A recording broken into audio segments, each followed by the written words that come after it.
¿Qué tal? Muy buenos días. Muchas gracias por acompañarnos en este segundo día de la jornada que tenemos en el seminario a 20 años del 11 de septiembre. El día de hoy empezamos una mesa muy importante. La mesa se llama Expresiones del terrorismo en la actualidad, una aproximación regional y causística. Y el día de hoy, como lo hemos tenido en los días anteriores, tenemos la presencia de tres importantes expertos. Nos están acompañando en el panel Talia Scam, el maestro Miguel Adán Rodríguez Pérez y el doctor Cristian Moreno.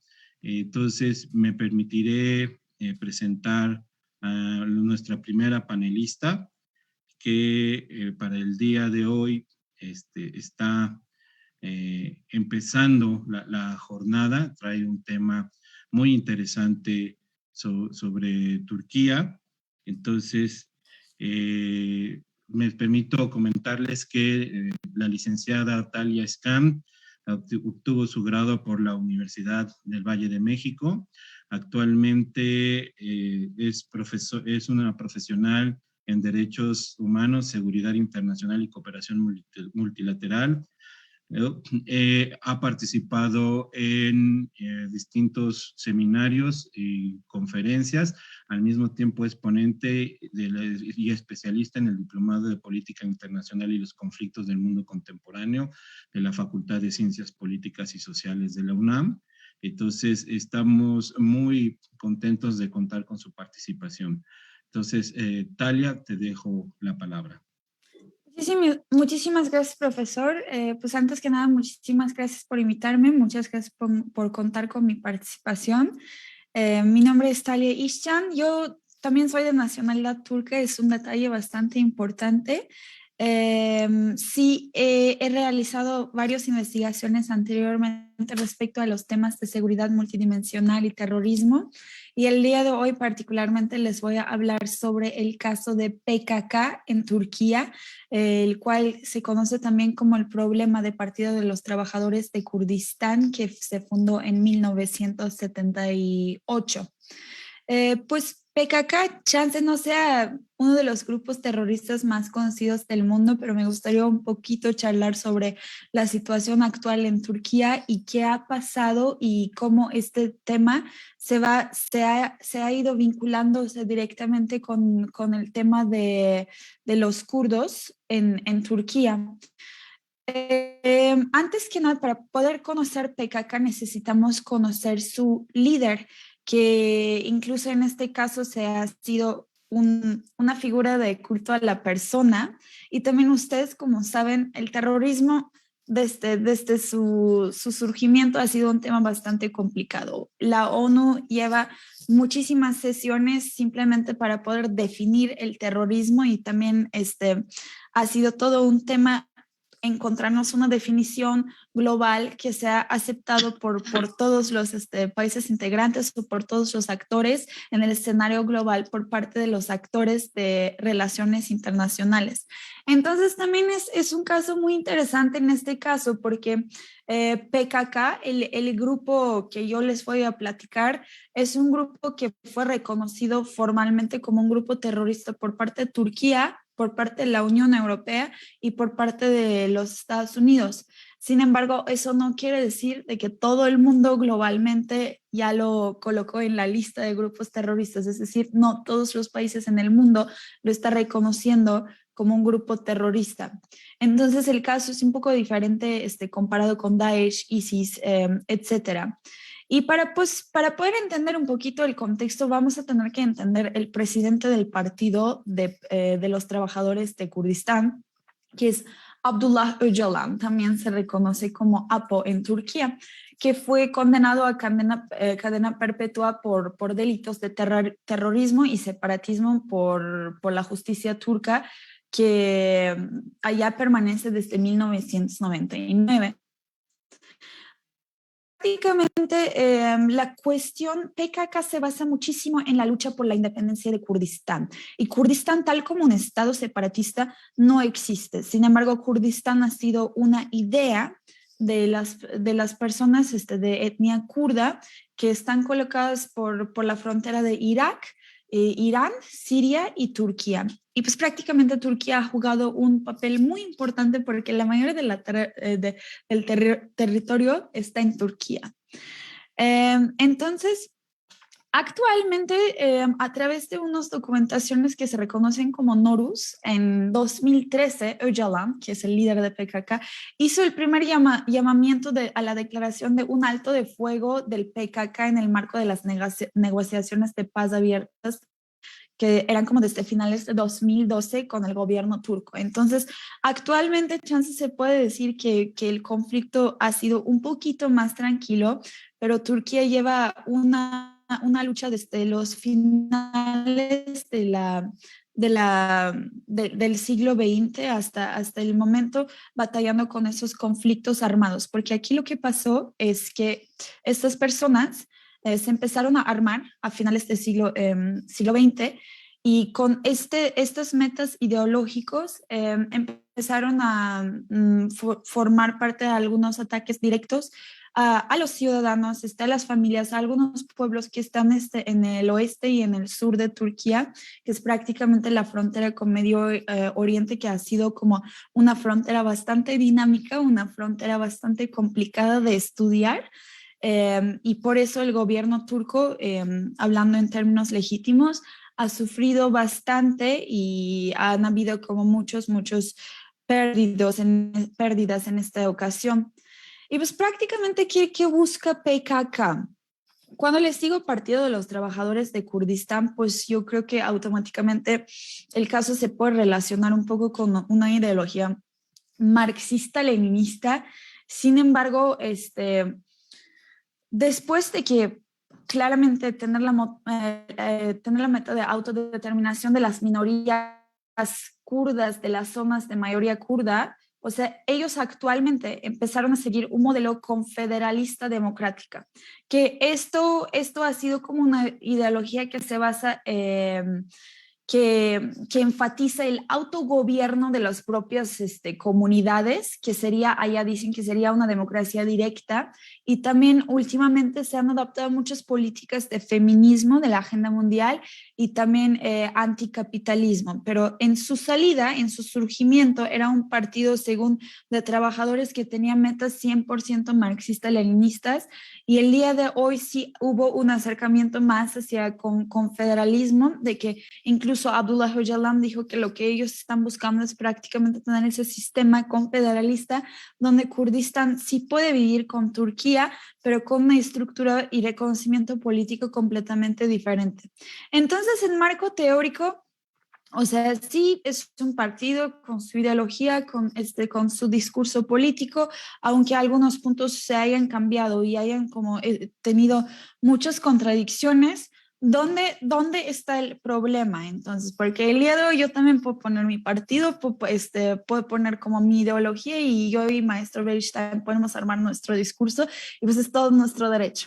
Pero ¿en dónde estamos violando como justo derechos de otros pueblos? Pues cuando el conflicto a través de la idea e ideología de la revolución vuelve a ser violento y más en este siglo y a finales del siglo XX, entonces allá entran un poquito las definiciones que les había contado y un poquito esas normatividades de la justicia social y también dentro del marco de derecho internacional público. Entonces, este partido como un partido, según de izquierda radical y con la idea de Kurdistán, porque también cabe destacar que es un modelo híbrido. No es simplemente de un partido de izquierda que quiere revolución o quiero poner como una nueva URSS en Turquía y ya. No, es también como un poco su idea de Kurdistán, su idea de autodeterminación y últimamente también se han basado muchísimo en las teorías de como anarquismo, nuevas teorías postmodernas de medio ambiente, etcétera. Entonces lo mezclaron todavía más con el postmodernismo. ¿Dónde está el problema? Pues el problema empieza a partir de los ataques, que literalmente en Turquía han sido como, yo me acuerdo muy bien de que hace 10 años, cada rato en las noticias salían esos ataques y yo en esos tiempos estaba en Estambul, incluso podemos decir que en Estambul había muchos ataques Y en esos últimos 10 años, el turismo de Turquía se ha sido impactado directamente por el tema de terrorismo y no solo por PKK, sino también por ISIS. Turquía ha sido un país muy geoestratégico para los grupos terroristas para armar ataques y hacer como todavía más branding y hacer más sensación en un escenario nacional, regional y global, porque ya como saben, Turquía es el país puente entre Eurasia, Medio Oriente y Europa. Entonces, lamentablemente Turquía, no solo el gobierno turco por razones políticas, sino también la población turca ha sufrido mucho por sus políticas explícitamente bélicas de PKK. Entonces, esto también generó en Turquía un fenómeno muy fuerte hacia los pueblos kurdos. Entonces, como que faltó ese liderazgo y faltó esa participación legítima por parte de esos pueblos en Turquía, y el partido más sensacional haya sido un partido terrorista que así haya sido reconocido por las autoridades occidentales, por varios países de OTAN y por el gobierno turco.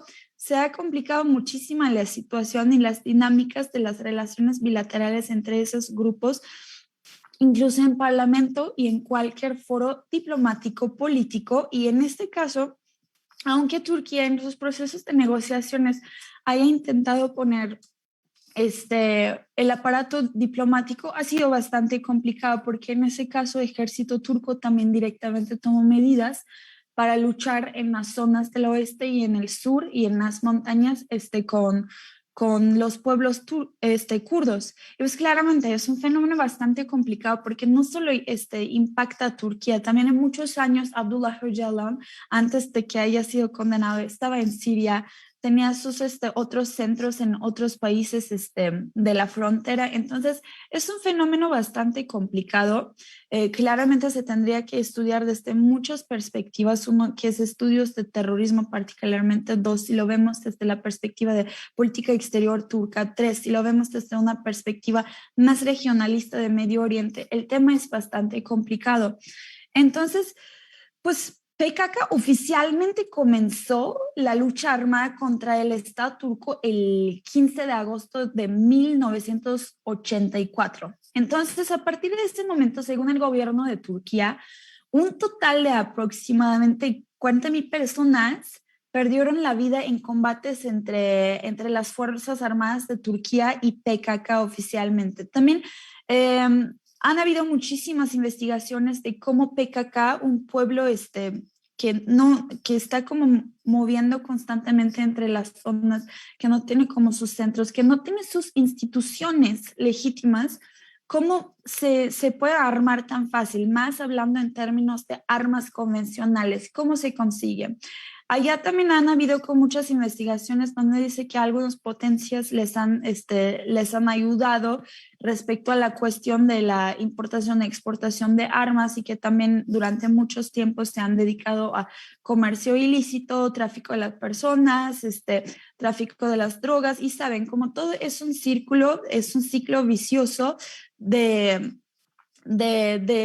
los crímenes. Entonces, pues prácticamente para alimentar esa parte de la lucha, ideología y armas, de alguna manera también tienen que hacer sus negocios, y en la mayoría de los casos, tal como lo vimos en estudios de otros grupos armados y otros grupos terroristas, es el mismo fenómeno que se repite. Entonces, cuando estamos hablando de PKK o incluso de la lucha contra PKK de las Fuerzas Armadas de Turquía, estamos entrando a un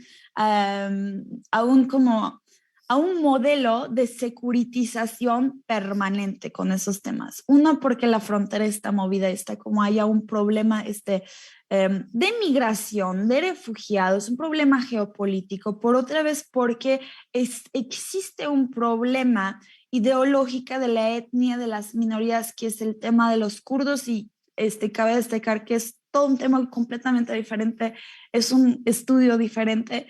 Siento que en esta conferencia no nos daría tiempo, pero yo encantada de investigar más y aportar más el tema y entonces el tema de esas minorías. Y por otro lado, política exterior turca como un país estratégico que es aliado directamente de varias potencias occidentales, al mismo tiempo miembro permanente de la OTAN, del NATO. Y en este caso también es muy importante el papel de Turquía, el papel de Fuerzas Armadas turcas. Y por otro lado, o sea, la cuestión humanitaria, ¿no? ¿Qué está pasando con la población civil? ¿Qué están pasando con los pueblos vecinos que están allá? Y ese tema, ese fenómeno social de ese separatismo, de como esas visiones extremas de dos lados, ha sido bastante complicado. Pero el simple hecho de que yo les puedo decir es que PKK, o sea, aunque se fundó con su ideología, según existe el discurso del líder, ha sido reconocido como un grupo terrorista. Y esos actos de anarquismo que chance en un inicio empiezan con todas esas ideas o con toda esa bola de discursos políticos que según son pacíficos, cómo acaban con los actos o atentados explícitamente bélicos y cómo un país se involucra directamente con sus fuerzas armadas y se vuelve a ser casi como una guerra civil. O sea, en varios libros se puede determinar el tema como una guerra civil, en varios temas es el caso, pero es un fenómeno bastante complicado. Yo creo que PKK, de verdad valdría la pena estudiar PKK porque más últimamente con su política de confederalismo democrático han estado destacando con varios discursos ecoanarquistas y municipalistas libertarios, que es bastante interesante cómo están interpretando algunas teorías, en este caso de, por ejemplo, Murray Bookchin, etcétera, que sí son fenómenos existentes que dentro del escenario global postmoderno, dentro de las teorías de RI, sociología, etcétera, y cómo se interpreta y cuál es el acto, o sea, dónde están viviendo esos pueblos y al final de cuentas, ¿qué está pasando a la población turca? Pues yo simplemente les puedo decir de que el día de hoy, por ejemplo, yo lamentablemente si voy a Estambul voy a pensar dos veces antes que ir a Zócalo de mi ciudad, en Estambul en este caso, porque no estamos hablando de la posibilidad de que me quiten la cartera, sino estamos hablando de la posibilidad de que haya un posible ataque terrorista, tal como ha pasado hace un par de años en el aeropuerto turco, independientemente de qué grupo terrorista estoy hablando. Turquía es un país muy estratégico para ellos, y también un poco para su branding de expandir como sus metas y también sus amenazas. Entonces, Turquía está en un riesgo constante y yo creo que los ciudadanos están siendo directamente impactados y PKK ha tenido un rol muy importante en eso, lamentablemente, Turquía ha tomado muchas medidas de seguridad, pero aún así no se puede asegurar el día de hoy de que estamos completamente en un combate antiterrorista donde ya no va a haber terrorismo, pues no, lamentablemente no aplica. Tenemos ese gran problema de seguridad multidimensional, principalmente basándose en grupos terroristas, y lo más triste es que uno de los ellos está como justo segmentado en Turquía, y PKK no es un fenómeno nuevo. Lo bueno es que ahorita estamos en procesos de negociación y los pueblos kurdos empezaron a tener más representación en términos legítimas con otros partidos, otros alternativos, otros partidos pacíficos que sí están allá negociando con el gobierno actual, etcétera. Entonces, PKK ha estado un poquito más fuera del escenario como un grupo terrorista. Yo creo que es todo lo que les puedo contar. Creo que ya no tengo más tiempo, pero cualquier cosa, pues cuentan con mi contacto. Yo creo que son temas muy profundos. Esto nada más fue una síntesis, un resumen, pero cualquier cosa cuenten con mi contacto y podemos seguir como debatiendo sobre los temas en otros foros. Muchísimas gracias. Muchísimas gracias, Talia Iskan, por la participación. Muy interesante los temas de Turquía. Muchas veces no nos detenemos mucho a estudiar a esa nación. Entonces, sí, desde las aulas de la Facultad de Ciencias Políticas y Sociales haría falta un tema, si no es que una materia que nos hablara sobre Turquía, todo el pasado importante del Imperio Otomano para la conformación de pues países que actualmente están teniendo una participación sustantiva, ¿no? Desde la fragmentación del Imperio Otomano, pues se crearon naciones como Siria, como Jordania, etcétera, ¿no? Entonces, pues bueno, le agradecemos muchísimo a Talia su participación y vamos a dar paso a nuestro siguiente ponente. El día de hoy también contamos con la participación del maestro Adán Rodríguez Pérez. Hola, hola. Él es licenciado y maestro en Relaciones Internacionales, con mención honorífica por la Facultad de Ciencias Políticas y Sociales de la UNAM. Dentro de su experiencia profesional, laboró como observador electoral durante las elecciones presidenciales del 2006. Además, participó en el Comité de Organización de la Consulta Verde para la Ciudad de México durante el gobierno de Marcelo Ebrard.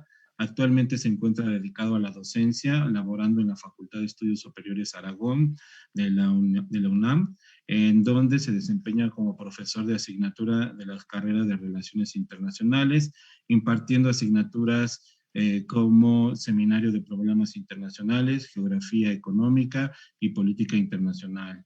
Asimismo, también labora como docente en la Facultad de Ciencias Políticas y Sociales, ¿no? Del sistema de universidad abierta y a distancia. Por otro lado, se encuentra en el sector académico de la Universidad del Valle de México, Campus San Rafael, donde también imparte materias como Medio Oriente, solución de conflictos internacionales, Europa, entre otras materias. Pues bueno, yo estoy muy contento y agradecido de que el maestro Miguel Adán esté con nosotros, ¿no? Y pues le cedo la palabra. Muchas gracias, muchas gracias. Buenos días a todos. Gracias, maestro Genaro Beristain, por la invitación que me hiciste para participar precisamente en este coloquio a 20 años precisamente del 11 de septiembre, que se cumple este sábado, y donde podemos analizar varios casos sobre el terrorismo. Me voy a permitir compartir mi pantalla para ponerles una presentación que hice al respecto sobre lo que vamos a ver nosotros, que es precisamente Chechenia, el caso de Chechenia. Ok. Bueno. En este sentido, me gustaría primero compartirles esta presentación para empezar a hablar precisamente sobre el tema que nos ocupa. Y bueno, ¿qué ha pasado precisamente con respecto a Chechenia? Bueno, primero que nada, hay que tomar en cuenta que Rusia no es un país étnicamente homogéneo. Rusia es un país multiétnico, multicultural y por tanto también multirreligioso. Esto se debe precisamente a la expansión del Imperio Ruso y a la época soviética, donde una serie de pueblos fueron incorporados precisamente a lo que es actualmente Rusia. Entonces, entre otras cosas, no solamente los rusos son eslavos, los rusos son también de otras múltiples etnias, y los rusos no son tampoco del todo ortodoxos, porque también hay otras religiones, y precisamente los chechenos son musulmanes. ¿Cómo comienza, bueno, todo este tema de lo que es el conflicto en Chechenia? Para poder hablar sobre este conflicto, pues primero tenemos que ver que Chechenia forma parte de lo que es el Cáucaso Norte, ¿sale? El territorio ruso, que precisamente compone a esta parte de la Federación Rusa. En el Cáucaso Norte hay una serie de repúblicas, repúblicas que son precisamente parte de la Federación Rusa y que tienen una cierta autonomía, sobre todo por cuestiones étnicas religiosas. Lo que va a pasar con el tema de Chechenia es que Chechenia nunca en su historia quiso ser realmente parte de Rusia. Fue incorporada en el siglo XIX a base de la fuerza, pero bueno, los chechenos siempre quisieron no pertenecer precisamente ni al Imperio Ruso ni a la Unión Soviética, y en los años 90 precisamente, aprovechando el fin de lo que va a ser la Unión Soviética en 1991, lo que va a suceder es que los chechenos van a querer independizarse. Y un personaje que se va a llamar Dudayev, él va a mantener prácticamente 4 años a Chechenia como un territorio semi-independiente dentro de Rusia, por la debilidad estructural que va a tener en los años 90 Rusia, Y entonces, en los años 90 esto sucede, pero bueno, el presidente de esa época, Boris Yeltsin, no quería permitir la desintegración de la Federación Rusa, y entonces en 1994, precisamente en 1994, hace una guerra que se va a llamar la Primera Guerra de Chechenia. En esta primera guerra de Chechenia, el ejército ruso finalmente es superado por la guerrilla chechena de Dudayev. Pierden realmente la guerra, no tenía el apoyo popular ni el apoyo parlamentario necesario. Se dan unos acuerdos desastrosos para Rusia que se llaman los acuerdos de Hasabyurk, y con estos acuerdos de Hasabyurk, entre otras cosas, se hablaba sobre un nuevo estatuto para Chechenia, una libertad de acción propia para Chechenia. Y bueno, ¿pero qué pasó? Bueno, después, como en estas películas de James Bond y demás, precisamente matan a Dudayev, y entonces bajo esa lógica, las fuerzas de seguridad rusa matan a Dudayev a través de un misil controlado a través de control remoto, ¿sale? Bueno, desde un avión, y en este sentido matan a Dudayev cuando está hablando por teléfono satelital, y entonces es ahí cuando vemos que empieza a radicalizarse precisamente la guerrilla chechena. ¿Y por qué empieza a radicalizarse? Bueno, porque a partir de la desaparición precisamente de Dudayev, empiezan a surgir nuevos liderazgos, ¿no? Nuevos liderazgos que van a tomar el control de la insurgencia chechena, y estos insurgentes ya tenían un pasado muy interesante. En principio, el líder, uno de los líderes que se van a convertir precisamente en los sucesores del movimiento checheno que busca la independencia con respecto a Rusia, va a ser Shamil Basayev, un hombre que en cierto sentido va a pelear en otras guerras anteriormente dentro precisamente del Cáucaso, especialmente en el territorio de Nagorno-Karabaj, un territorio disputado precisamente entre Armenia y Azerbaiyán, y bueno, en este sentido ya tenía una formación militar, pero también se va a ir radicalizando. A Chechenia llega precisamente la versión del wahabismo exportada por los clérigos y también financiada en cierto sentido las milicias chechenas por Arabia Saudí, y entonces en ese sentido empieza una radicalización del movimiento, donde van a jóvenes que van a ser reclutados, van a tener estas ideas wahabitas conservadoras que buscan precisamente la independencia de Chechenia, pero ya desde una manera de una guerrilla que también va a empezar a ser atentados terroristas. Bueno, entonces, entre otros atentados terroristas, precisamente empiezan a hacer algunos, como en un edificio de Moscú, donde hacen un atentado. Y bueno, estos son pretextos muy interesantes,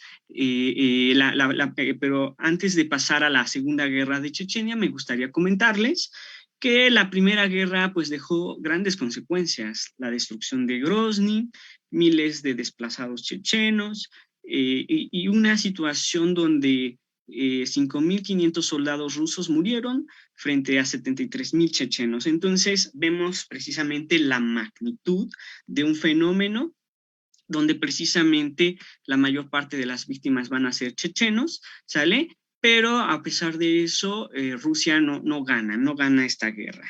Entonces, a partir del 99, la guerrilla chechena empieza a vincularse con grupos como Al-Qaeda, y se fortalece esta versión extremista precisamente. También por la llegada de líderes que habían participado en otros conflictos, y líderes que impulsaban estas ideas wahabitas, que es una vertiente salafista, y en ese sentido, precisamente, eso es lo que provoca la radicalización también del movimiento. Bueno, pero llega Putin a finales precisamente de los años 90, precisamente en el 99, cuando renuncia Boris Yeltsin, él se convierte en primer ministro, y en 2000 se vuelve presidente de Rusia, y él, digamos que va a justificar también algo muy importante. Él sabía que necesitaba consolidarse dentro del escenario ruso, era un hombre débil, era un hombre desconocido, nadie realmente daba mucho por él y se conocía como un posible delfín de Yeltsin realmente. Pero bueno, se sabe también que él se va a aprovechar de este evento del 11 de septiembre, precisamente del 2001, para respaldar a Estados Unidos en su guerra contra el terrorismo global y también poder emprender, digamos, a mano libre, sin ningún problema, una nueva guerra contra Chechenia que le permitiera consolidar su liderazgo, pero también mantener a Chechenia dentro de la Federación Rusa.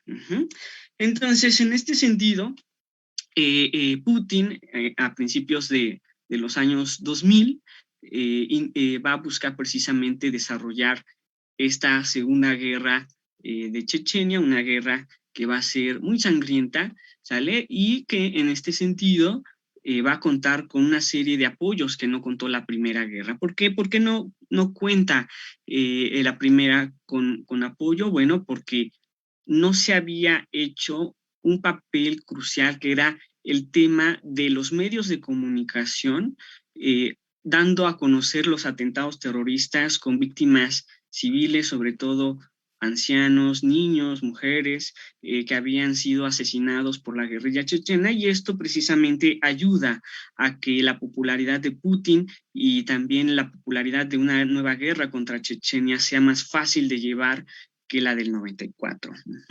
Entonces, precisamente inicia el conflicto, la segunda guerra de Chechenia, una guerra que va a ser bastante también sangrienta, y en este sentido, pues va a haber varias justificaciones dentro del conflicto, ¿no? Van a haber atentados muy famosos como el atentado al Teatro Dubrovka, ¿no? En 2002, pero también, por ejemplo, crisis como la toma de una escuela en Beslan, en Osetia del Norte, en el año 2004, y que precisamente es otra base también para justificar las acciones militares de Rusia en contra de los chechenos.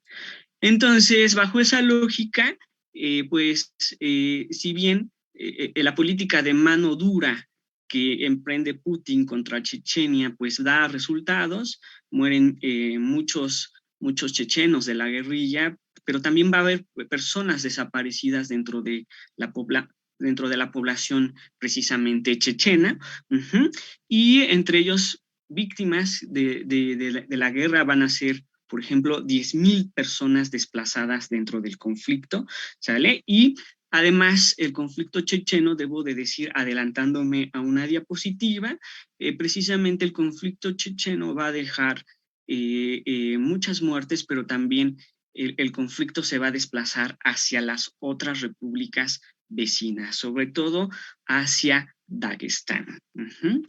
Bueno, ahora, una vez completada en cierto sentido la misión en Chechenia, Rusia quiere establecer un nuevo estatus para el territorio, un estatus donde Rusia pueda tener un mayor control, sobre todo respecto a las autoridades locales, y además la rusificación de Chechenia. Van a reconstruir Chechenia gracias a los precios del petróleo, la van a reconstruir, y en este sentido van a seguir las fuerzas de seguridad exterminando a la disidencia, sobre todo a la guerrilla chechena, que se va a las montañas.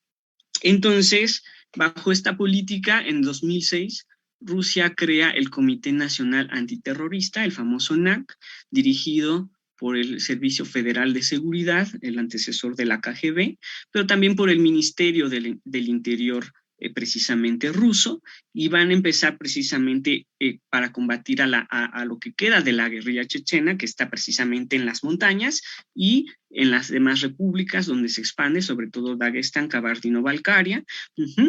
Y hay una represión muy fuerte de Rusia en contra de la población chechena.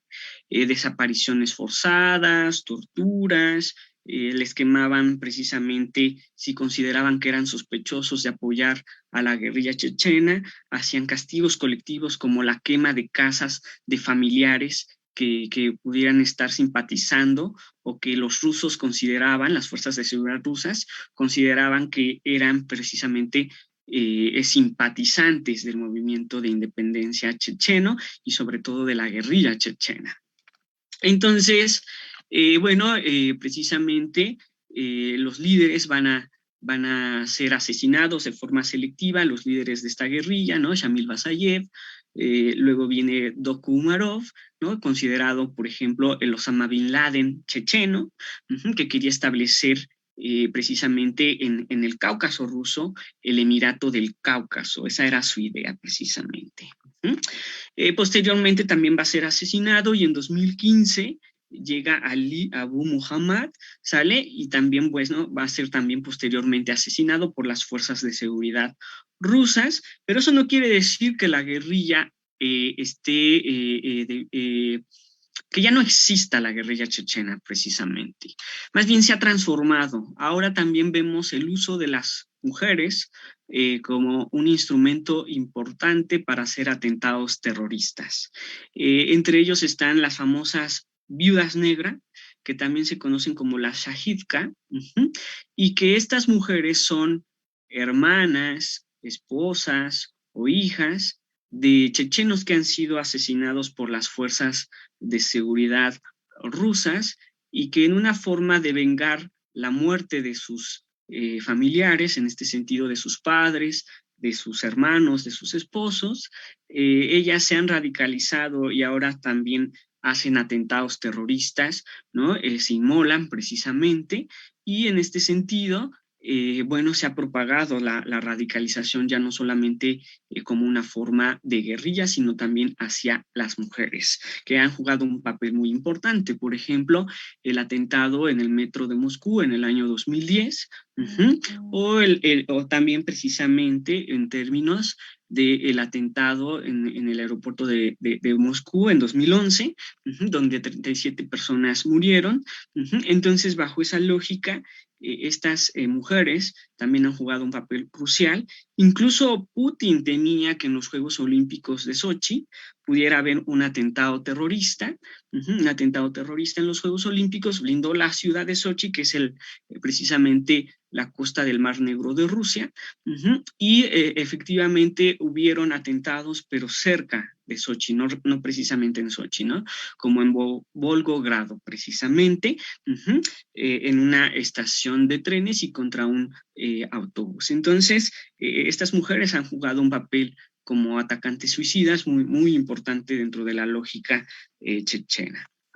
Entonces, como les decía, la guerrilla chechena se ha expandido, ya no solamente está en Chechenia. De hecho, Doku Umarov fue el primer líder checheno, el primer líder de la guerrilla chechena que no era realmente étnicamente checheno, sino dagestaní, ¿sale? En Dagestán hay un sinnúmero de etnias, y estas etnias, muchas de ellas se han radicalizado precisamente.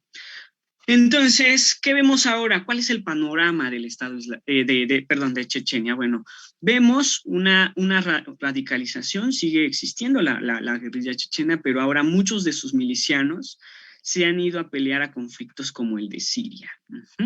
Se han visto afectados precisamente por la situación como la guerra siria, reclutados por organizaciones terroristas, precisamente como el Estado Islámico o el Frente al-Nusra, y de hecho deben de saber que después del árabe, el ruso es el idioma más hablado dentro del Estado Islámico.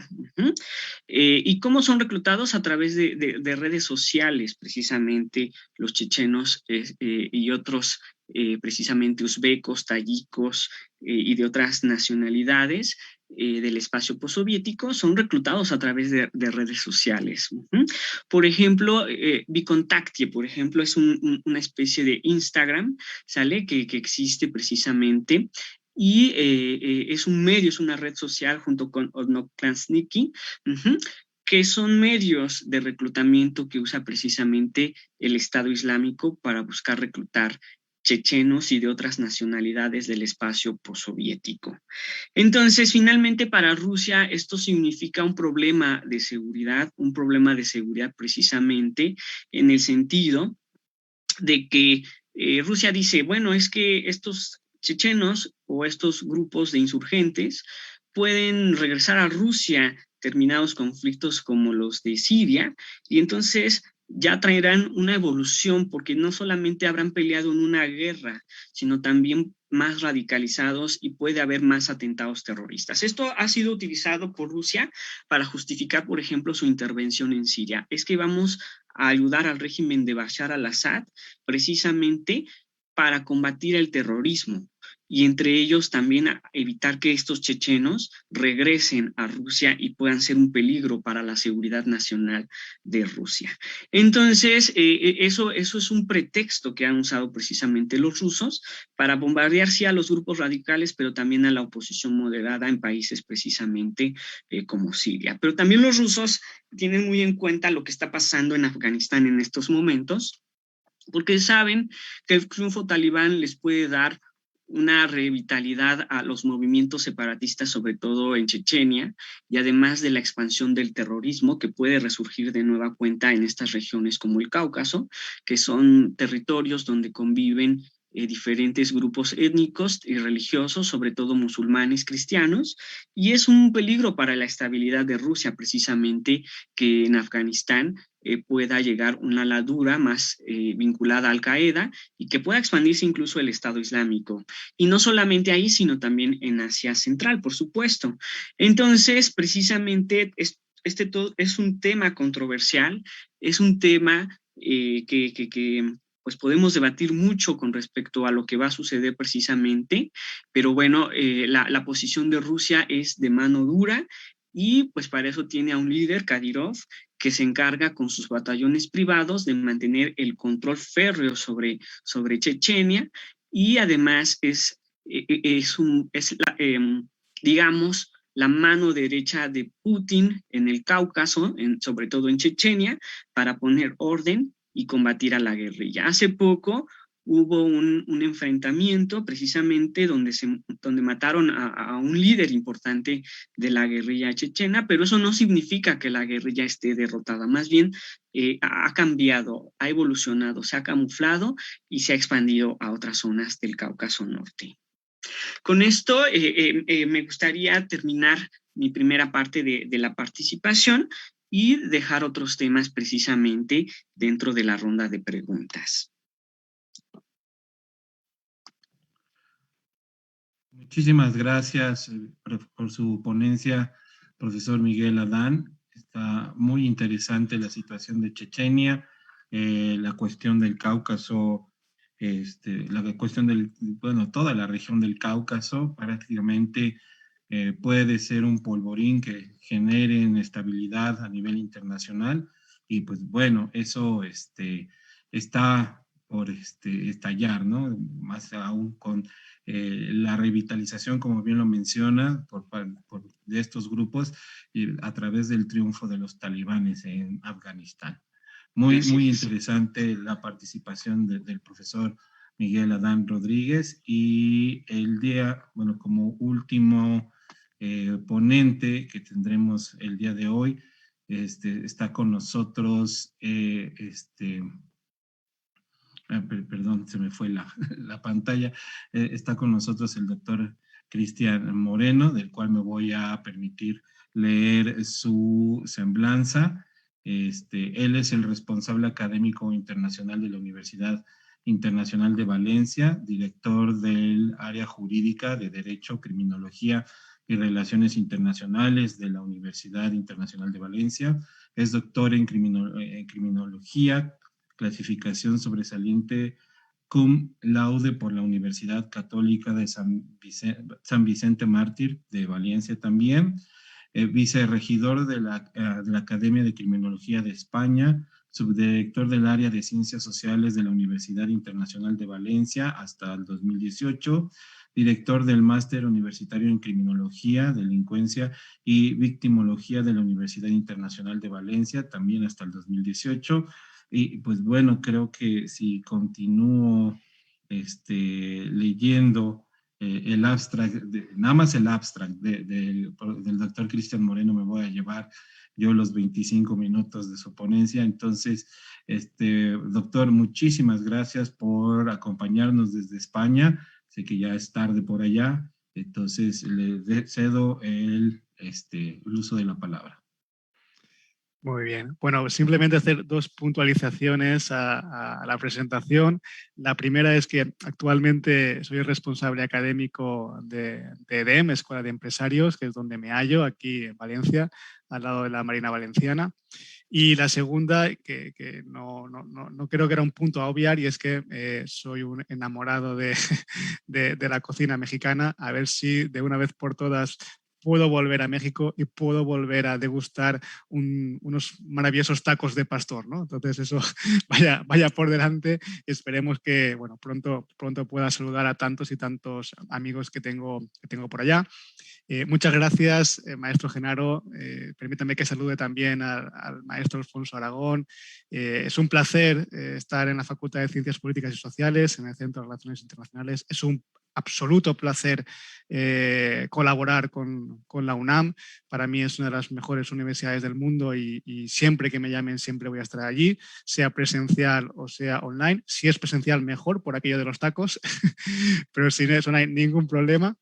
Y bueno, mi ponencia es prácticamente un auténtico reto porque me han pedido que hable del estado del terrorismo yihadista en España, que hable también de ETA y que hable del conflicto catalán. Vamos a ver cómo voy a ser muy esquemático, voy a ser muy pragmático, pero bueno, en todo caso seguro que habrá más ocasiones para profundizar en cada tema, ¿no? Así que bueno, voy a intentar haceros la foto de cómo estamos en España. Por supuesto, disculpen porque voy a tener que ir rápido y ser muy escueto, ¿no?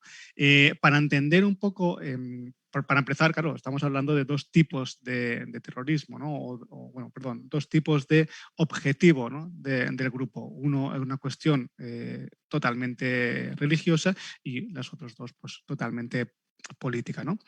Para primera parte, terrorismo yihadista en España. Bueno, primero hay que pensar cuando hablamos del caso español, que el yihadismo ha atacado a los dos corazones de las dos principales ciudades españolas, ¿verdad? Esto es muy importante, ¿no? Atocha, 11M, 2004, Madrid, Las Ramblas, 17 de agosto, 2017 en Barcelona. Esto es muy importante porque la sensación de miedo, ¿no?, de la sociedad española sigue patente, ¿no? Probablemente, insisto, no hayan habido un gran número de atentados, pero ambos pues, fueron una auténtica masacre. Hay que tener en cuenta el efecto COVID, ¿no? Yo quiero empezar un poco hablando de cómo el COVID, ¿no?, está ayudando o ha sido un caldo de cultivo perfecto para que, bueno, lejos de desaparecer, pues se haya rearmado y esté creciendo, ¿no? El caso de Afganistán que ya se ha traído a la mesa. Al menos en los primeros meses de la pandemia hubo en según qué zonas unos vacíos de poder. Y esto fue utilizado, esa fue una oportunidad que el terrorismo no dejó pasar, ¿no?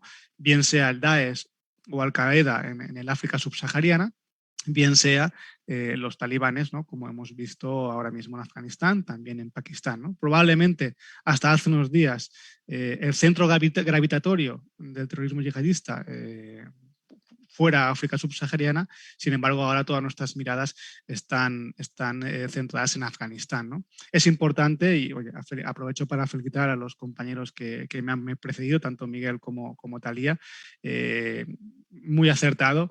Y también, oye, hablar del terrorismo de España es hablar de terrorismo de Europa, y hablar de terrorismo de Europa también no podemos hablar de terrorismo en Europa sin tener en cuenta a Turquía, ¿no?, como ese punto geoestratega que es, ¿no? Por tema de refugiados mismo. Europa, hay que decirlo, subcontrató el problema de refugiados de Siria a Turquía con unos costos, ¿no? Ahora mismo, cuando estalló, ¿no?, el levantamiento talibán, fuimos directamente otra vez a mirar a Turquía y bueno, presidente, ¿qué me dices? Yo no me he metido en ninguna guerra. En fin, un poco para que antes de ir a España, ¿no?, hay que un poco ver, ¿no?, en qué momento y en qué situación, y por supuesto tener en cuenta a Europa y, como digo, también a Turquía.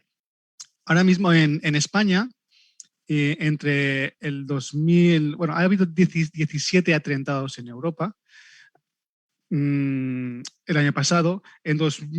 más o menos los mismos números que la época más sangrienta, que estaría entre 2015 y 2017. Sin embargo, es verdad y hay que reconocer que han sido atentados con menos víctimas mortales, pero en cuanto al número estaría un poco en esas grandes cifras del 2015 al 2017, luego baja y ahora vuelve a subir. En cuanto al número de atentados, el terrorismo yihadista en Europa no está bajando, sino que está subiendo. Otra muy importante cuando hablamos de cómo afecta el terrorismo yihadista a Europa son los centros penitenciarios. Y aquí esto también daría para una ponencia, simplemente daros un par de titulares, ¿no? 10 de los últimos 21 atentados, ¿no?, que se han perpetrado en Europa occidental han sido ejecutados o han sido participados de esa ejecución individuos que habían estado en las prisiones europeas. La mitad de los atentados entre 2018 y 2020 se han producido dentro de la prisión.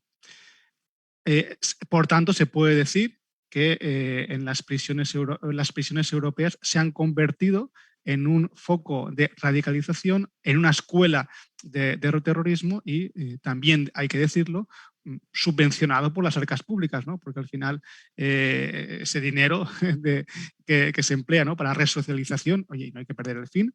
Pero bueno, este es el momento actual, es el dato actual. Tenemos un problema, un gran problema en las prisiones, ¿no? Y esto pasa cuando juntas radicalizadores con susceptibles individuos o potenciales individuos de ser radicalizados. Gente árabe de segunda, tercera generación que están en prisión por pocos casos de tráfico de estupefacientes, ¿no?, contra la salud, condenas pequeñas de 3, 5 años, pero que, claro, son captados y son radicalizados en prisiones, insisto, subvencionado, ¿no?, por las arcas públicas. Se está trabajando en ello. Hay ahora mismo tratamientos resocializadores y desradicalizadores muy potentes que parece ser que están teniendo resultados. Yo confío en que sea así. De hecho, ahora luego también hablaremos un poco de ETA, pero si ETA, que cuando salían de prisión eran recibidos con vítores, ¿no?, con honores en sus poblaciones, ahora mismo cuando salen de prisión deberíamos de ser capaces, ¿no?, de que no se vuelvan a radicalizar, en tanto en cuanto no tienen ese áurea, ¿no?, ese núcleo, esa sociedad que le apoya. Debería de ser posible de que las instituciones penitenciarias, con ayuda, por supuesto, de especialistas criminólogos, pues pudieran conseguir la desradicalización. Yo soy totalmente optimista. Tengo compañeros que no son tan optimistas como yo, pero bueno, eso es importante. Es importante también decir, y que con todo esto de la pandemia, pues probablemente a alguien se le ha olvidado, que España sigue manteniendo el riesgo alto de alerta terrorista, ¿no?, por atentados. Y esto está así prácticamente desde el 17A, ¿no?, desde los atentados de las Ramblas de Barcelona. Ahora mismo, a 9 de septiembre de 2021, a las puertas de la celebración de esta triste efeméride del 11S, seguimos en alerta máxima. Cuando las autoridades policiales mantienen un país como España en el riesgo máximo es porque precisamente no hemos superado ningún problema. Sí es cierto que en el 2020 no hemos tenido ningún atentado, eso es verdad, pero cuidado, ¿no?, porque en Francia han habido 7 y en Alemania 8 el año pasado. Eso significa que, vamos, no hay que bajar la guardia para nada. Otro dato que hay que poner encima de la mesa es que se están vigilando cerca de 4.000 personas sospechosas, recalco de sospechosas, de estar relacionados con el yihadismo. Entonces, por concluir esta parte y haber dedicado 10 minutos al yihadismo, la conclusión sería que España sigue estando amenazada, España sigue estando en riesgo alto de sufrir un atentado. La policía tiene muchas operaciones en marcha, está vigilando muchas personas. El año pasado, hasta el 4 de agosto, hasta hace pocos días, se contaban 16 operaciones policiales donde han habido 27 detenidos. Es decir, existe yihadismo en España y lejos de decrecer, podemos decir que viene aumentando, ¿no? Ese sería el gran titular y el estado de la cuestión en cuanto a yihadismo en España. Dedico 5 minutos, a ver cómo lo hago, para hablar de ETA, ¿no? De Euskadi Tasuna. La banda terrorista ETA, con el objetivo nacional, una banda de nacionalismo vasco, que en la independencia de España. Hay que entender un poco la idiosincrasia española, ¿verdad? España es se formó, ¿no? por diferentes reinos, Corona de Aragón, Castilla-La Mancha. Tenemos 17 comunidades autónomas, cada una con un arraigo cultural. Algunas, ¿no? comunidades tienen su propia lengua, que es el caso de Valencia, con el valenciano, el euskera, ¿no? En Euskadi. En fin, hay que entender que España es un conjunto de naciones, ¿no? Que, ¿por qué no? Tienen que vivir en armonía y, por supuesto, obviamente forman el Estado, ¿no? El Estado español, que forma parte también a su vez de Europa. Y para eso nos hemos dado una constitución entre todos, para eso vencimos al franquismo, la época de dictadura, ¿no? Nos dimos una democracia y esas son nuestras reglas de juego. ¿Que se puede actualizar la constitución? Pues probablemente sí, pero en todo caso esas son las reglas del juego. Pero hay que entender, para entender el regionalismo vasco, para entender el nacionalismo vasco, pues hay que tirar de historia y hay que saber, ¿no? Cómo se confecciona el Estado español. Eso sí, claro, nada tiene que ser una justificación para el uso de la violencia y, por supuesto, tampoco el uso de las armas, ¿no? Datos, hay que dar datos. ETA ha asesinado desde la muerte de Franco, por poner un momento, 183 civiles y 486 miembros de las fuerzas y cuerpos de seguridad. 669 personas, siendo los datos más sanguinarios pues, desde el 78 al 95 y siendo la última víctima mortal de ETA en el 2010 un miembro de la policía francesa cuando precisamente se estaba huyendo, ¿no? Habían encontrado unas armas en suelo francés. ¿Dónde está ETA? Pues por fortuna, afortunadamente, el 20 de octubre del 2011 ETA anuncia el cese de la actividad, ¿no? de su actividad como tal.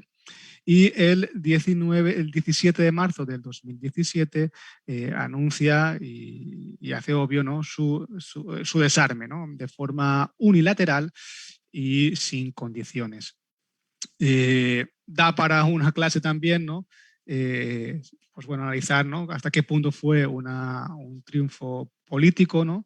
Lo que sí es cierto es que la policía, los miembros y fuerzas y cuerpos de seguridad españoles, Policía Nacional, Guardia Civil, tenían ya a la banda pues, bajo mínimos, ¿no? Con muy pocos efectivos ya. Y bueno, hay que decir que ese nacionalismo vasco pues, está en las instituciones, ahora mismo pues, forma, bueno, de alguna forma esa corriente política, insisto, solo corriente política, no más allá de uso de la violencia, esa ideología está presente en las instituciones, tanto regionales como nacionales, y bueno, siempre que pues, estemos jugando, insisto, con ese espacio democrático, ¿no? donde prima el pueblo, donde prima la ley, pues no tendría que haber ningún problema, ¿no? Luego el problema viene cuando se aplaude, ¿no? algún acto o se aplaude a algún terrorista por las víctimas, ¿no? Hay que respetar a las víctimas del terrorismo. Hay que decirlo que aún tenemos 100 exmiembros que se buscan, ¿no? Exmiembros de la banda de ETA, digo ex porque ya no existe ETA, podemos decir que ya no existe ETA, pero que, oye, tienen que, si siguen ser buscados, siguen con el momento en que se encuentren, tienen que pasar a disposición judicial y ser juzgados, ¿verdad? Esto en cuanto a ETA, sí, pues un poco a grandes rasgos. Y el titular sería que, oye, pues hemos vencido a ETA, el titular sería que pues no tenemos terrorismo en Euskadi, no tenemos terrorismo en España, pero sí que no hay que olvidar lo que ha pasado, no existe ninguna amnistía y, por supuesto, siempre trabajar y el recuerdo de las víctimas, ¿no? Pues no, esto no tendría sentido. En cuanto a Cataluña, pues decir que en Cataluña no hay terrorismo, tal y como entendemos el terrorismo. ¿Cuál es el problema de Cataluña? Bueno, pues en Cataluña hay una gran parte de la sociedad catalana, digo gran parte porque han hecho un referéndum ilegal, en lo cual digo fuera de la Constitución, ¿no? De manera unánime. Y bueno, un poco más de la mitad, ¿no? Votó que quería la independencia de España, insisto, referéndum que no cumplía, ¿no? Con las reglas que nos hemos dado entre todos. Bueno, sí que es cierto, y es cierto que hay una sensación, ¿no? de separación de España, hay una voluntad, ¿no? Por algunos miembros, pero esto no quita, por supuesto que no, que haya, bueno, se use la violencia y por supuesto las armas. Actualmente tenemos que decir que, bueno, salvo en algún... Hay ahora mismo, en un momento dado, la Fiscalía pidió el procesamiento de 13 independentistas porque supuestamente estaban preparando sabotajes, ¿no? A empresas y acciones violentas.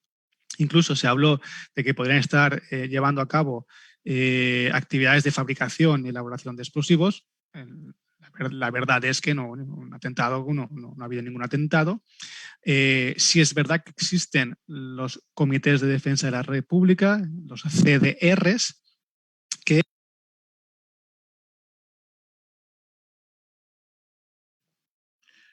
Profesor...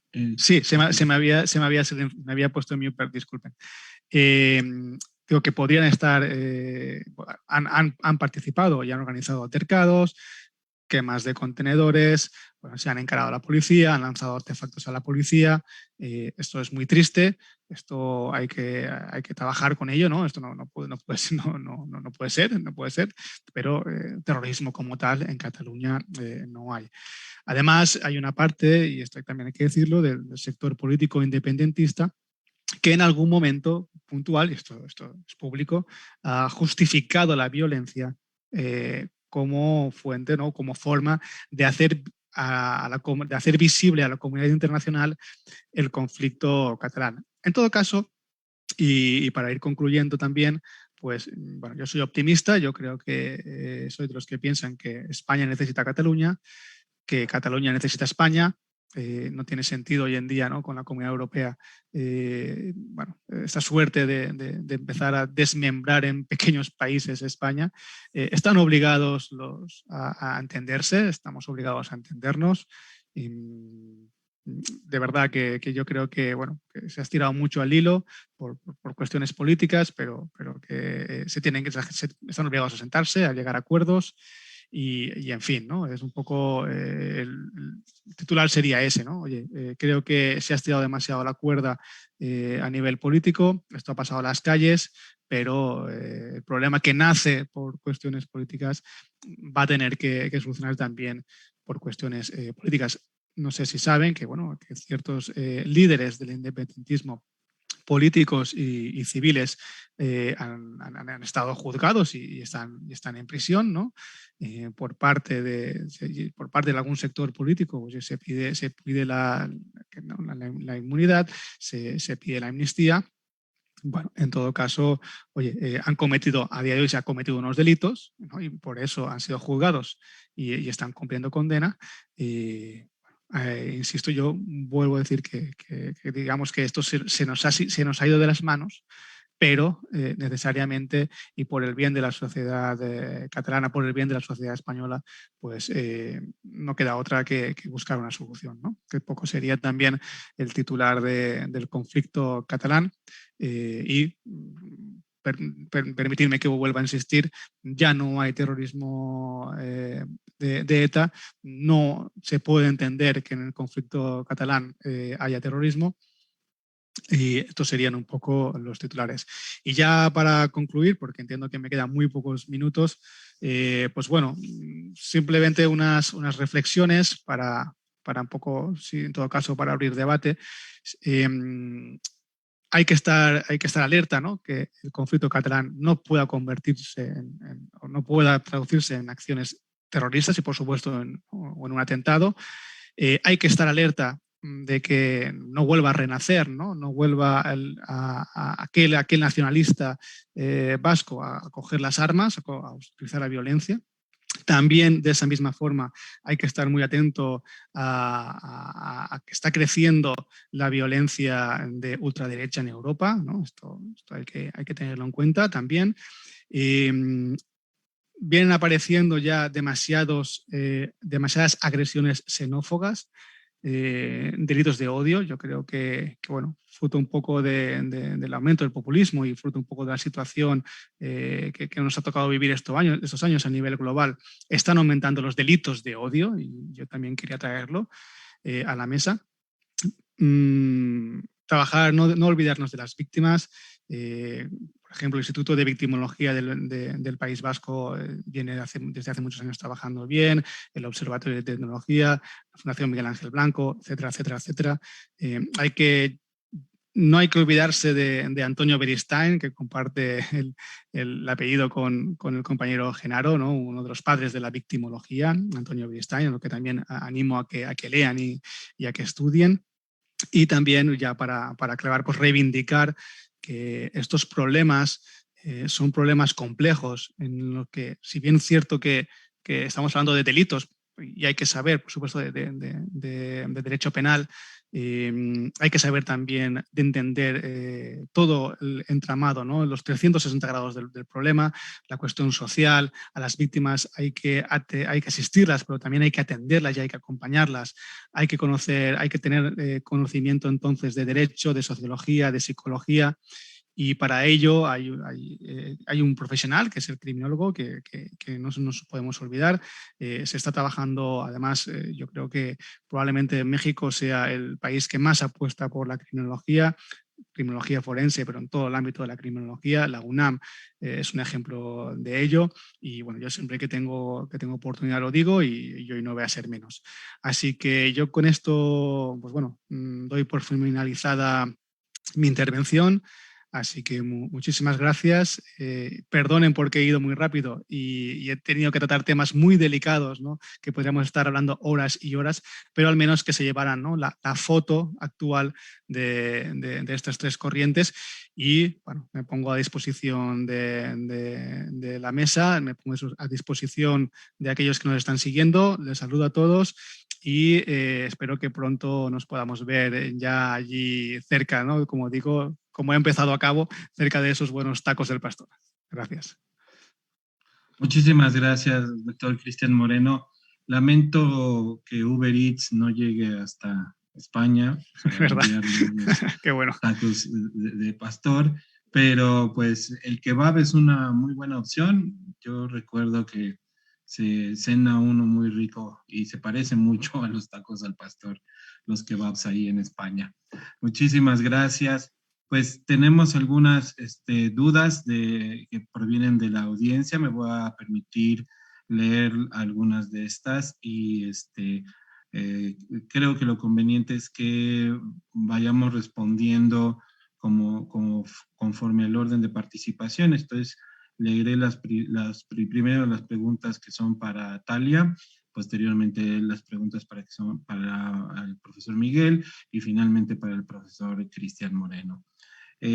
Para la ponente, bueno, para Talia, una pregunta es, ¿existen planes por parte del presidente Erdogan para incluir mayor participación política de los kurdos de Turquía y en consecuencia mayor representación que puedan desactivar al PKK?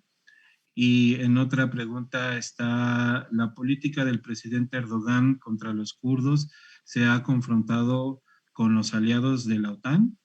No sé si en este momento unos 6 minutos para que Talia pueda responder estas preguntas y pasamos con los siguientes ponentes. Perfecto, muchísimas gracias. Pues antes que nada, muchísimas gracias por las preguntas, muchas gracias por escucharme y profesor, muchas gracias por transmitírmelos.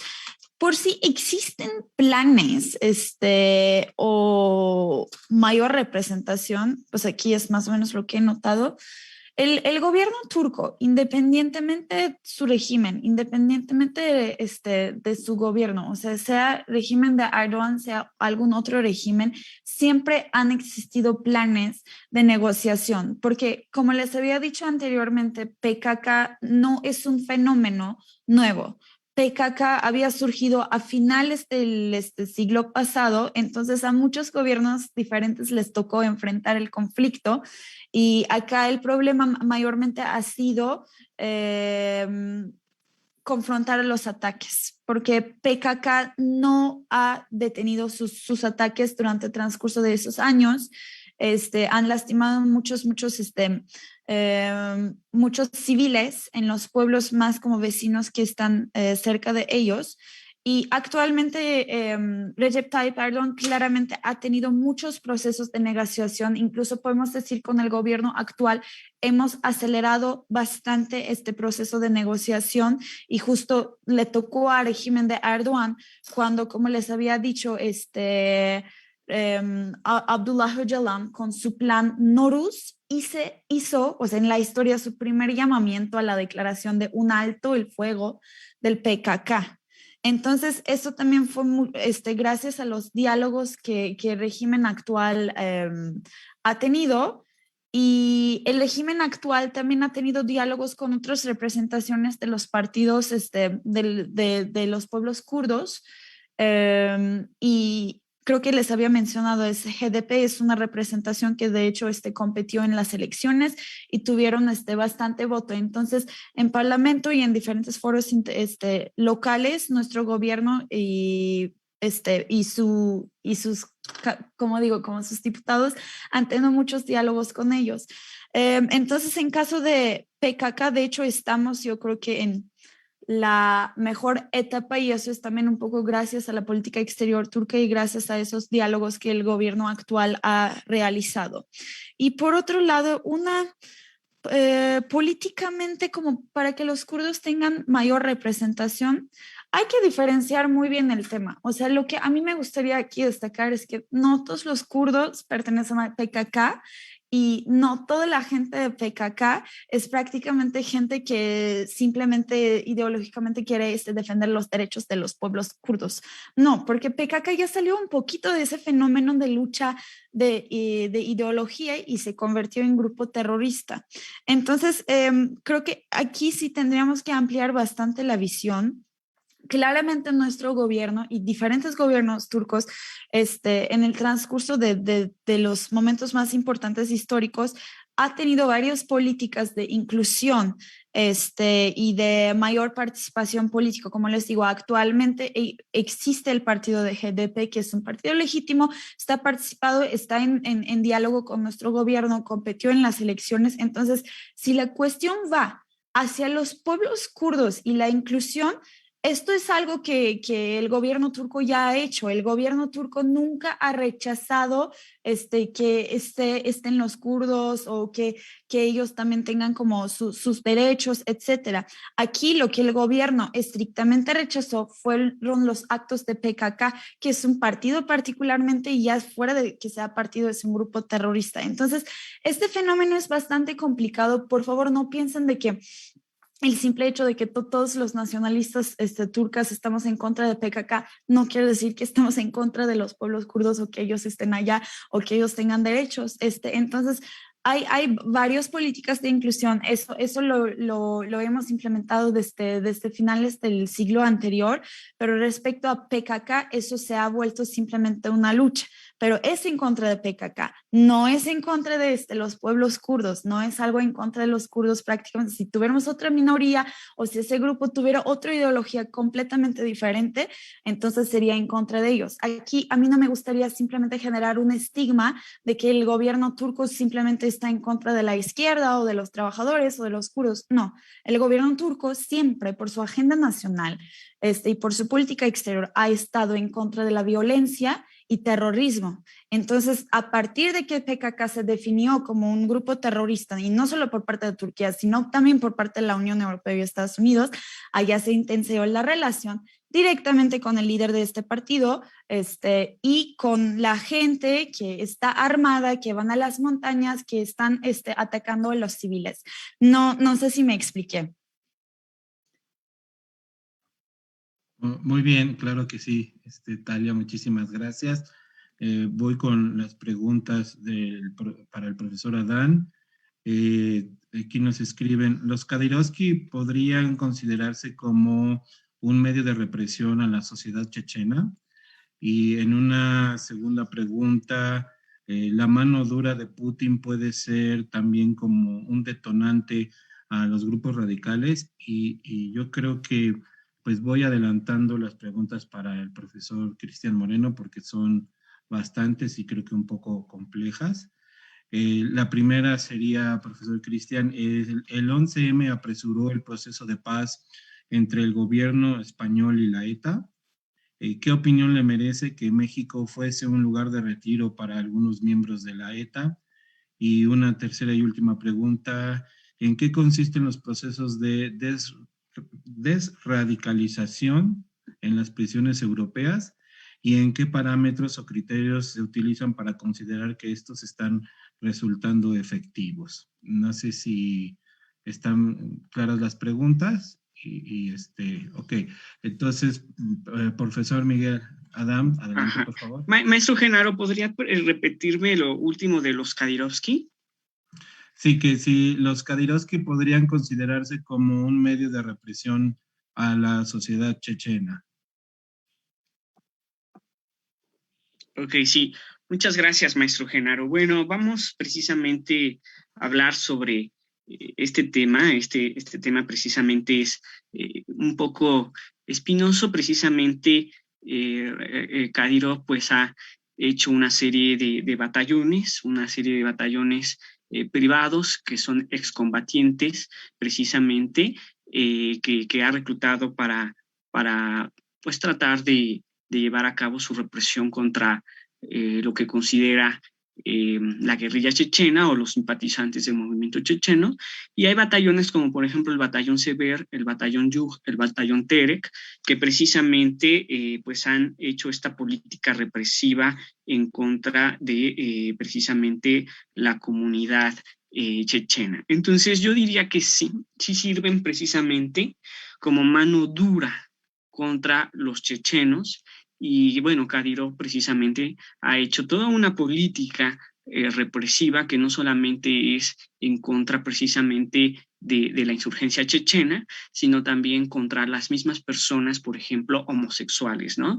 En Chechenia están prohibido, por ejemplo, el ser homosexual, y esto también lo ha llevado a cabo Kadyrov, no solamente contra la guerrilla, sino también contra estas personas, creando, por ejemplo, centros de internación, ¿no? Que serían como tipos campos de concentración. Entonces, sí, por supuesto que sí sirve, estos batallones sirven precisamente para reprimir a la oposición chechena. Y esto, efectivamente, lo ligo con la segunda pregunta, que es si la mano dura de Putin es un punto para el radicalismo islámico. Sí, por supuesto que sí.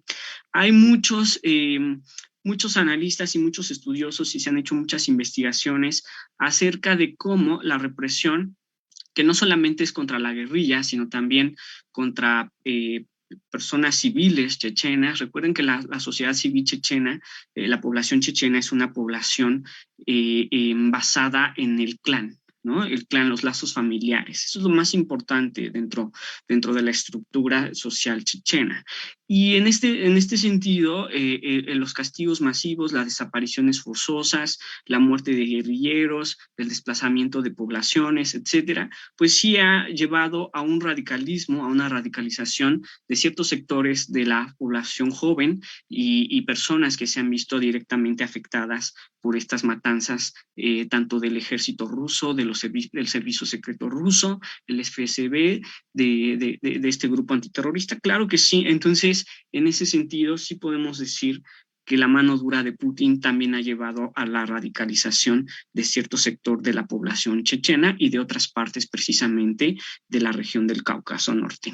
Entonces, en este sentido, también me gustaría pues señalar que Putin hizo una ley en 2016 antiterrorista, donde precisamente, entre otras cosas, no solamente se ponen 8 años, por ejemplo, de cárcel a las personas que sean consideradas que simpatizan con el extremismo, sino incluso, por ejemplo, pues a Chechenia hay restricciones para que las ONGs de derechos humanos puedan ver lo que pasa, ¿no? Incluso le costó la vida a una periodista, Ana Politkovskaya, ¿no? Las críticas que se hacían contra Putin y su política de mano dura en Chechenia, que no la hace él directamente, sino Kadyrov, ¿no? Y las fuerzas de seguridad del Ministerio del Interior ruso, por supuesto.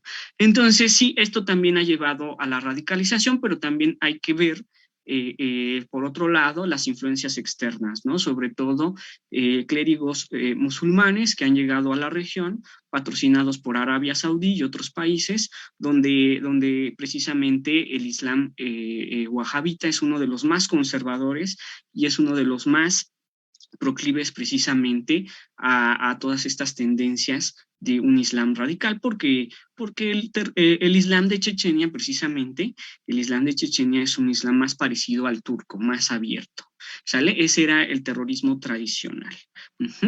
Perdón, el Islam tradicional. Sin embargo, las influencias externas también han llevado a la radicalización de estas poblaciones y sobre todo de la guerrilla chechena. Muchas gracias. Al contrario, muchas gracias, profesor Miguel. Profesor Moreno, adelante. Bueno, muchas gracias por las preguntas, las tres buenísimas, ¿no? Eso denota del alto nivel de los alumnos, ¿no? Que nos siguen. La primera pregunta iba en relación a si el 11M agilizó el proceso de paz, ¿no? Entre ETA y el gobierno español.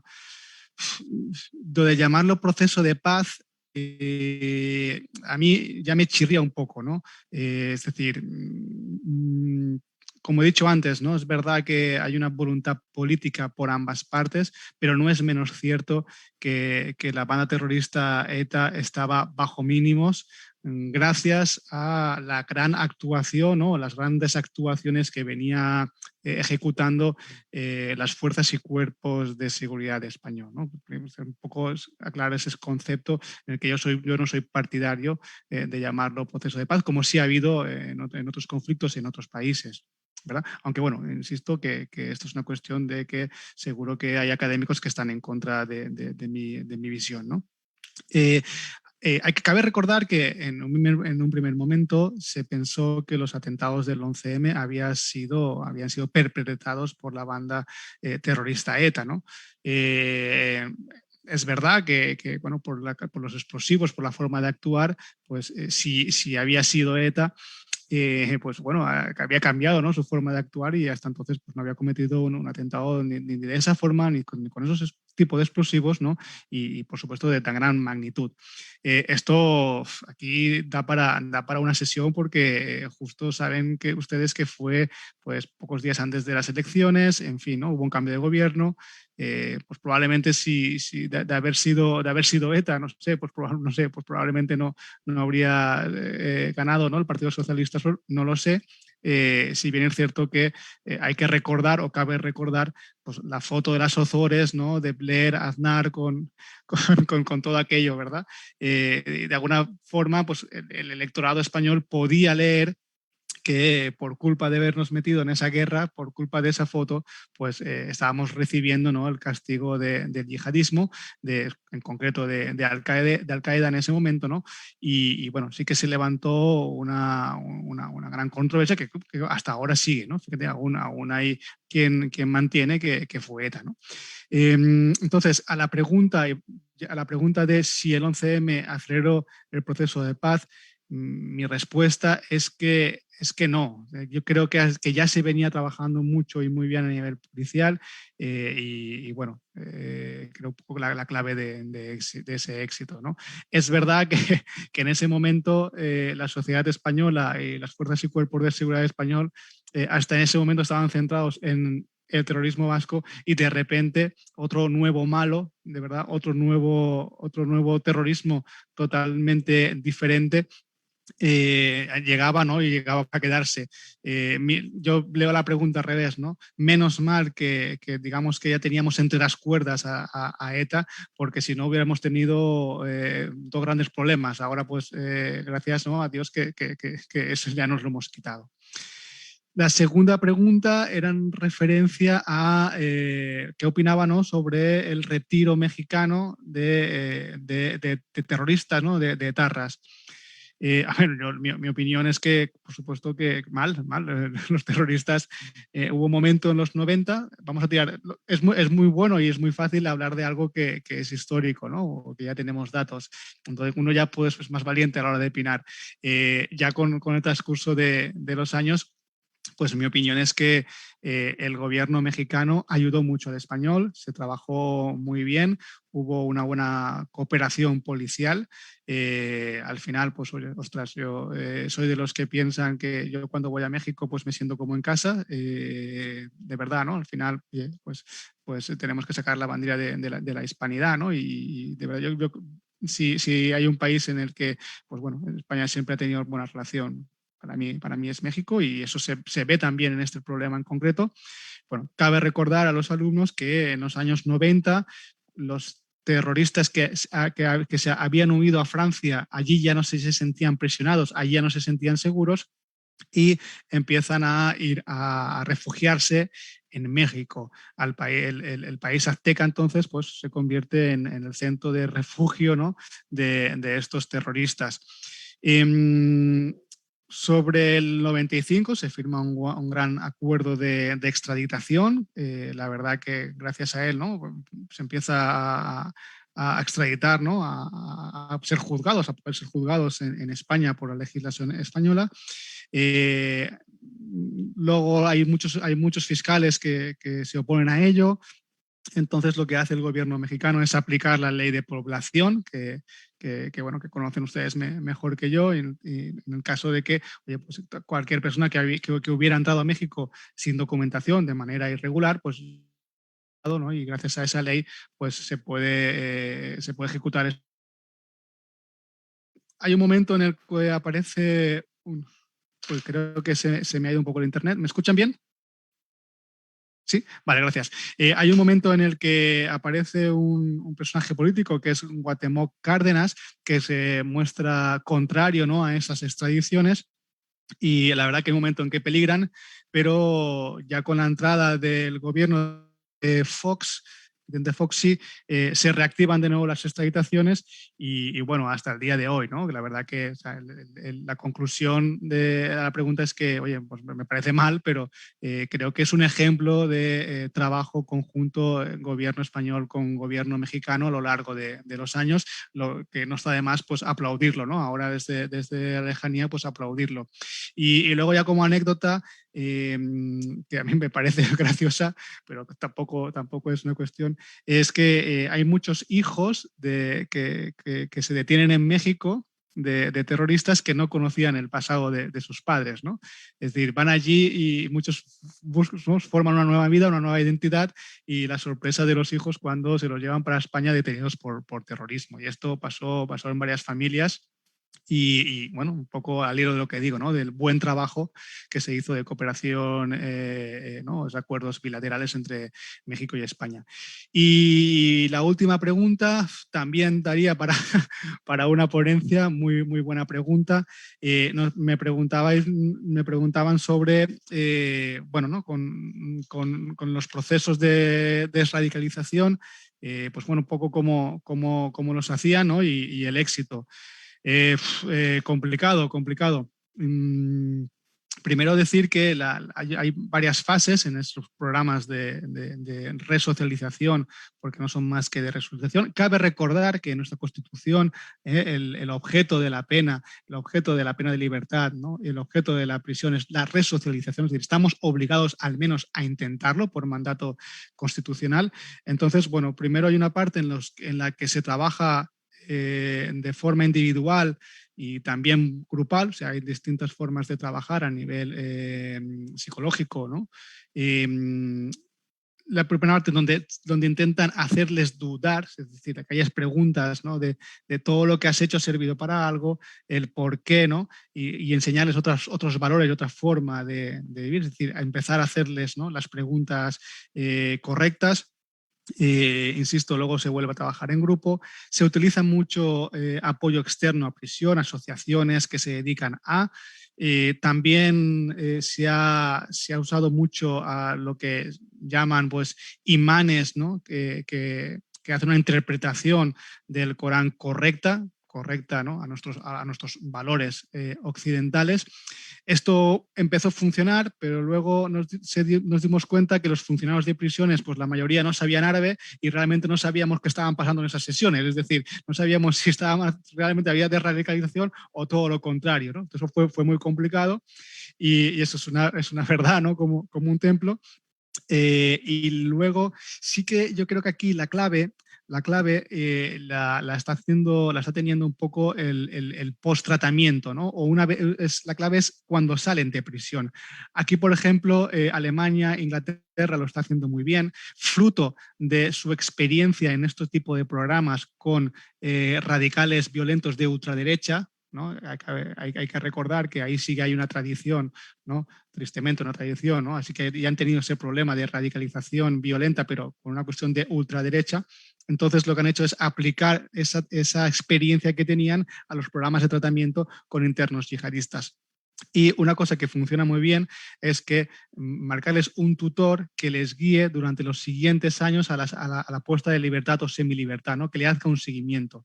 De nada sirve tener el mejor programa si después, como digo, vuelven a su hogar y van al mismo círculo en el que estaban. Entonces, ese yo creo para mí es la clave. Eso sí, hay que decirlo también, eso vale mucho dinero, eso requiere una inversión y bueno, ya sabemos que invertir en los malos, invertir en los asesinos, invertir en los internos que están en prisión, pues probablemente los políticos antes invierten en otro tipo de cuestiones, ¿no? Como puede ser pues, nuevos estadios de fútbol, que invertir en esto, cuando está demostrado que es una inversión garantizada.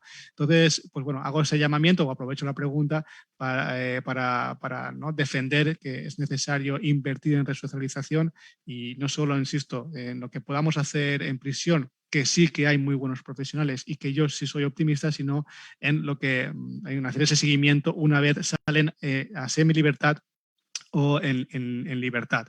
¿Y cómo lo medimos? Pues lo mediremos teniendo en cuenta la reincidencia. Y ahí un poco está la clave. Esto en España se empieza a hacer programas en el 2016, estamos en el 2021. Y luego también, oye, pues si al principio no nos sale del todo bien, hay que seguir mejorando, ¿no? Con un programa de ir mejorando continuamente hasta que pues, cada vez seamos mejores resocializando o desradicalizando, ¿no? Ahora mismo, insisto, yo soy optimista. Datos para decir esto funciona, sigamos, no tengo. Creo que tendremos que dejar pasar algún año más. Lo que sí que es verdad es que siguen radicalizándose en prisión, es decir, que muy bien no lo estamos haciendo. Gracias. Al contrario, muchas gracias. Pues tenemos un poquito de tiempo para unas reflexiones finales, quizá unos 3 minutitos por cada ponente para una reflexión final. En esta ocasión empezaría por el profesor Miguel, continuaría con el profesor Moreno y finalmente con Talia. Profesor Miguel, una reflexión final. Bueno, sí, muchas gracias. Pues me gustaría cerrar señalando que el terrorismo es un tema muy complejo. También tiene que ver con cómo lo miramos, ¿no? Los países. No para todos el terrorismo es lo mismo. No para todos, por ejemplo, el PKK es un grupo terrorista, ¿no? No para todos ETA estaba mal en sus acciones, ¿no? Porque precisamente buscaba la autonomía de una forma radical, la independencia, pero bueno, es también el cristal con que miremos el terrorismo. Rusia lo hace porque también busca mantener la integridad territorial de su país y lo hace precisamente porque también ha habido precisamente una guerrilla que se ha expandido no solamente a Chechenia, a todo el Cáucaso, lo ha hecho en Moscú, ¿no? Atentados terroristas, y bueno, precisamente le preocupa la seguridad y la integridad de su país, ¿no? Sabe bien Rusia, por ejemplo, que si permite la desintegración de Chechenia, otras repúblicas podrían separarse también de Rusia, y entonces es un problema también de existencia, de supervivencia y de seguridad nacional. Pero bueno, el terrorismo es un tema complejo y no creo que estemos en una situación de disminución del terrorismo, más bien de evolución. Entonces, con eso me gustaría cerrar. Gracias. Muchas gracias, profesor Miguel. Adelante, profesor Cristian. Pues la verdad es que suscribo todo lo que ha dicho el compañero Miguel. Me lo pone complicado. Y yo creo que ya Talía, ya la pobre, ya no es. Pero bueno, mira, el terrorismo para mí es global y para combatirlo tenemos que hacer exactamente lo que estamos haciendo hoy. Nos afecta a todos. Hablábamos, ¿no?, de Chechenia. Por supuesto, Chechenia es importante para España. Por supuesto, todo lo que decida Erdogan nos va a afectar a todos, ¿verdad? Y ahí es un poco, ¿no?, donde tenemos que ir, lo que tenemos que entender. Y luego, yo para terminar, quería también hacer un alegato a la formación. Fijaros, voy a poner un ejemplo que probablemente nos sirva. Cuando yo era pequeño había una cosa que se llamaba SIDA, ¿no?, que aún sigue, pero no tenemos el problema, ¿no?, que había en los años 80. Yo me enteré de lo que era SIDA porque que mi cantante favorito, Freddie Mercury, se murió de eso, pero hasta ese momento no sabía exactamente qué era, ¿no? Yo era una cosa que mataba a gente que a mí me gustaba. Por todos los colegios europeos pasaron a educarnos, ¿no?, en qué era el SIDA y cómo se transmitía el SIDA. Y yo creo que esa fue la clave. Cuando hablamos de bullying, pues lo mismo, ¿no? Hay que pasarse por los colegios, hay que pasarse por las escuelas y atajar y formar en esos valores, ¿verdad? En esos valores que ya da igual si alguien les vende la moto o les radicaliza, pues probablemente sea, claro, hay un momento en la vida en el que eres un individuo potencialmente o potencial a ser radicalizado. Pero si formamos a la sociedad desde los colegios con valores fuertes, eso será muy complicado. Entonces, ¿qué vamos a hacer? Pues probar por lo que estamos haciendo hoy, hablar entre nosotros, los investigadores, compartir experiencias, compartir estudios, compartir investigaciones. Para mí ha sido un placer hoy compartirlos con Miguel y con Talía, y yo pues bueno, acabo así, ¿no? Formación, formación y formación en las universidades, por supuesto, pero ya empezando desde el colegio. Muchas gracias, profesora Talía, si nos dedica sus conclusiones. Muchísimas gracias. Yo concuerdo completamente a los comentarios que maestro Miguel ha mencionado. O sea, sí es un fenómeno bastante complejo. No sé si tendríamos que hacer exactamente lo mismo que estamos haciendo el día de hoy, o chance ampliar un poquito actos, o sea, ya la parte práctica, porque a través del aparato diplomático vemos que solo hemos estado trabajando sobre las definiciones y los protocolos y toda parte burocrático, lo cual es bastante importante, y creo que nosotros como investigadores o como comentaristas justo apartamos un poquito a esa parte, o sea, con nuestros estudios, con nuestros comentarios, etcétera.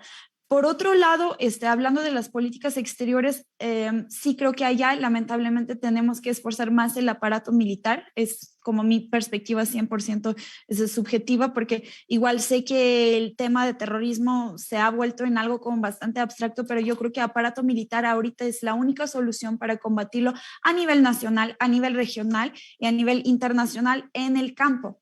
Pero dentro del marco teórico yo creo que sí tenemos que esforzar más, un poquito más el aparato diplomático, porque con algo que ni siquiera estamos concuerdo para definir, por una definición global, cómo estamos como saltando a resolverlo al 100, o sea, tú como ser humano, filosóficamente, etimológicamente, ¿cómo te puedes sentir tan cómodo o tan de confianza para poder resolver o para poder proponer sin saber qué es, sin ponernos de acuerdo qué es? Yo creo que el aparato diplomático allá tiene un papel muy importante y está un poquito ignorando su esencia, como el propósito, la meta, el telos, ¿no? Entonces, es un poquito lo que yo pienso. A mí me encantó estar en esa conferencia. Creo que esos temas son muy importantes para debatir, porque justo son temas bastante abstractos y son cambiantes, son dinámicas, de acuerdo a la perspectiva, de acuerdo al país, de acuerdo a la región donde estemos. Entonces, al mismo tiempo, para nosotros como investigadores es muy interesante, es muy divertido. Yo encantada, y de verdad, muchísimas gracias a todos los participantes, con sus comentarios y con sus casos de estudio. Siento que yo también personalmente he aprendido muchísimo y espero que podamos seguir debatiendo aquí, charlando sobre temas similares respecto a seguridad multidimensional en otras sesiones. Muchísimas gracias. Pues muchísimas gracias a los tres ponentes del día de hoy. Muchas gracias por su participación. No me resta más que invitarlos a todos los que nos están escuchando a que nos sintonicen a las 11 de la mañana, nuevamente a través de Facebook Live, a través del canal de YouTube de la Facultad de Ciencias Políticas y Sociales, en la mesa número 5, que sería Al Qaeda tras 20 años de lucha global contra el terrorismo, donde tendremos otros ponentes y será seguramente un tema de